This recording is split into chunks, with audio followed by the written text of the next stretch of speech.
Hey, what's up, guys? The Shining Polaris. Sorry, no post Dynamite video this week because I had to work, so I completely missed watching that show. And by the time I finally got to watch it, it was already too late. But what's perfect is that you get to get this video all about the Young Bucks. Yeah, so earlier this month or last month or whatever, C2E2 or Reedpop, my favorite con, posted online that they were selling tickets for Young Bucks virtual meet and greet fan experience type thing. So of course I went and I got that right away. Number one, to support the con because I love C2E2 so much. But of course, I never done anything like this, so I was like, it'd be cool to see what the Young Bucks about since they just became AEW Tag Team Champions. The panel is mostly about their book, so it was basically the cost of the book that's going to be autographed by them, and then you get this awesome panel too. So I went and I just finished watching that. The panel was probably about an hour and a half long, and it was extremely informative. If you are a huge Young Bucks fan, this is for you. So it was really cool. It was kind of set up same way as, I guess, kind of like AEW heels thing. You get to see Young Bucks and Excalibur on their own screen, and then everybody that got a ticket, if you choose to, you could chat on the side, write up your questions or whatever, and then they, if Excalibur chooses, he'll read your question, and, they'll answer it. So I wrote a couple notes down because there was a lot of information that there's no way that I'm going to able to explain it all, but some of the key points I thought was cool. Another cool thing about the panel is that they did a lot of, I think 3 different little BTE-ish type segments. I mean, not really, but it was like behind the scenes stuff, I guess I could say. That was really cool. The first was them giving the book to Jericho, and even Jericho was like, "Is this for BTE?" So they're giving it to them, and him saying congrats about the book. And then the second was they were just showing the front of Daly's Place and the Jag Stadium, and with their faces on the AEW truck. And then the last was really cool. That was they just basically went around and showed like behind the scenes how big it is for the AEW shows, which is not big at all. It was actually pretty small, but it was really cool to look. All right, so some of the again, they asked a lot of fan questions and they answered a lot of them. So let's see, what is one of the things? What could I look? Okay, one of the ones, a lot of BTE questions. So one of them was about the BTE belt. Why did they want to do that? And they wanted the BTE show to have something new or fresh or something. So they were like, it would be cool to introduce a new belt, but to have it to, just be defended in various ways. It don't have to be wrestling. They did hint that tomorrow's episode on Monday, BTE airs on Monday on YouTube, that they will do something, either a big title change or they're going to do something big with the BT belt. So my prediction quickly on that is Trent was the first one to win the belt. He did not seem too happy to win it, which is terrible. Why do you not want to win that belt? Anyway, so I guess he's going to somehow lose or give it to the next person, which everybody says should be John Silver, and some people say Brandon Cutler. So anyway, that's probably what's going to happen. Or maybe they do something really cool with it. I have no idea. Like Bring It On Dark. I don't know. But so they wanted to do that. So I asked them, what is your favorite BTE episode? Well, like for me, I just recently started watching BTE. I basically watched it mostly for the Dark Order, so my experience of it has been only a few months. But they said their favorite episode was episode 200, so I'm gonna have to check that out. They talked a lot about that. Also, the Halloween and New Year's episode of last year, they said was really good, so I'll check that out too. Let's see. Another cool question. They were like, what would you want to do after you retire from wrestling? They both were saying that they're not sure when they're going to retire because I think Matt Jackson said he was thinking of doing it in 3 years, but then Nick was like, no, 3 years, like I still want 10 more years. So they're just kind of joking. They're, whatever it feels like. Some days they want to do it longer, sometimes they don't.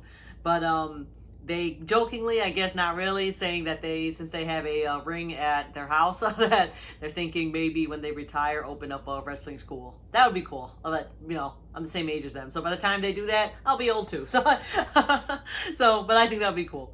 They asked this is a cool question someone asked. since you already won the AEW Tag Championship, what would be like a bucket list for you to do next? Or like, what do they want to do next with that? They said that they would like to, it'd be cool if AEW have a tag team tournament because they have such a huge tag team division that they could do that. Maybe even bring new tag teams in, you know, from other promotions or indie tag teams to come in and compete against that. That would be cool. They said to make a huge cup and just like whoever wins it at the top, that would be just such a cool honor for them. And I agree. I think having a tournament would be really cool. Let's see. Yeah, a lot of questions about how they chose their gear, their gimmick, their look, blah, blah, blah. They said that they talked a lot about that in the book.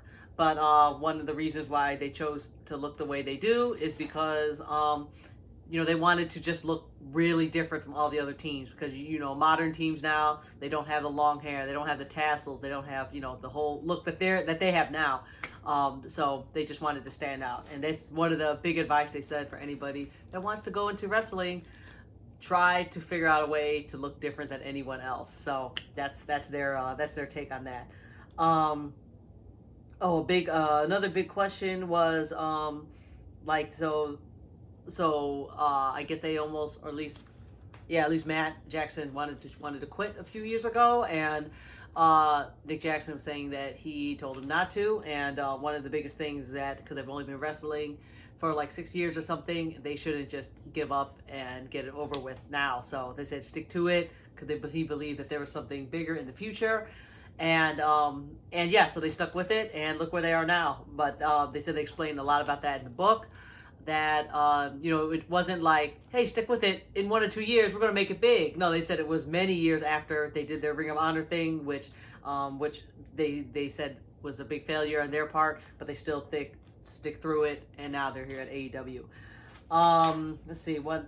So I guess with that question about signing to WWE, like why didn't they do that? And they said that by the time that they got an offer from WWE, they were already making a lot of money doing the indie scene. So they could literally just stay in the indies and make the same amount of money as WWE.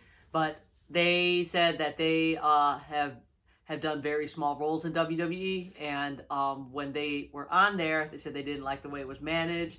It seemed like everybody was just nervous and step on eggshells because you hear on the news WWE is super strict on like everything that they do. So they just didn't want to be in that kind of environment. So they chose not to do that, which was great.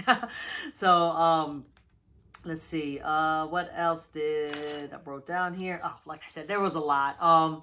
What's good is that we get to watch the panel again on Tuesday, which I'm off. So that'll be cool because the whole time I was kind of like writing notes and chatting.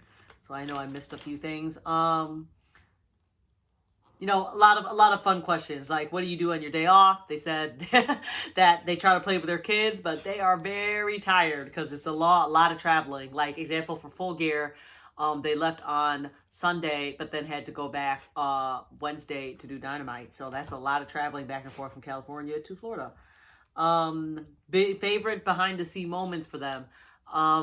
It's funny because they said they taped a lot of that for BTE, but Excalibur came in and said that he remembered when they signed Rick Knotts on, that was a very big moment, an emotional moment for all of them. So that's good.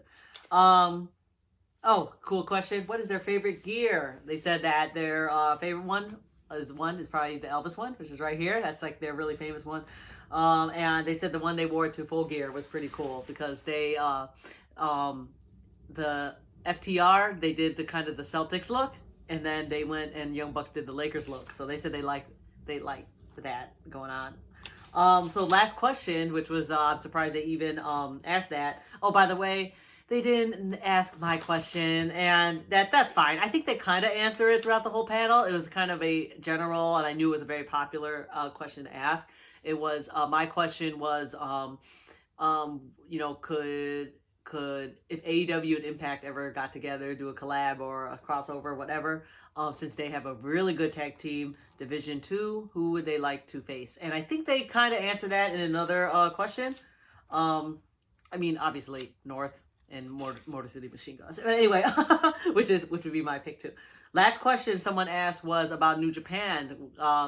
Is AEW New Japan ever going to get together? their answer to that was AEW is all about bringing New Japan in, because I mean, think about all the potential matches and all the people that can come over. But they said it's very one-sided, because even though AEW is open to that, it is up to New Japan to respond back. So they said just really consider that the travel restrictions, obviously with the global pandemic going on right now, and a lot of other things, that it may not be for a while, but they're hopeful that because they're so open to the idea, that New Japan will respond back, and maybe they can work something out in the future. So yeah, so that's what happened. And like I said, it was an hour and a half to almost 2 hours of all these amazing questions, and it was very, very fun. Like, I never done anything like this before, so it was really cool to do. So yeah, so after this, maybe I'm gonna try in the same video, try to post a very short clip, because I don't think I can post anything about it, but just short clips so you can kind of see what it kind of looked like. And that's that. So yeah, thank you guys for watching, and if any of you guys in the chat come and watch this, thank you a lot, because it was really fun chatting with you guys. So all right, there you go. Follow me on Twitter and anywhere else at Shining Polaris. Of course, subscribe here if you like what you see. Just me ranting. So thank you guys again. All right, see you next time. Next Dynamite. Bye. Our arena We're on this side. pretty much attached to it. That's Daly's place. That's the outside of it. And there's where the Jags play. And there's us on the truck again. Thanks for everything, Chris, man. Oh, thank you guys. Is this one of your bits? Is this for real? I'm shooting for us. No, thanks, guys. I appreciate that. All right.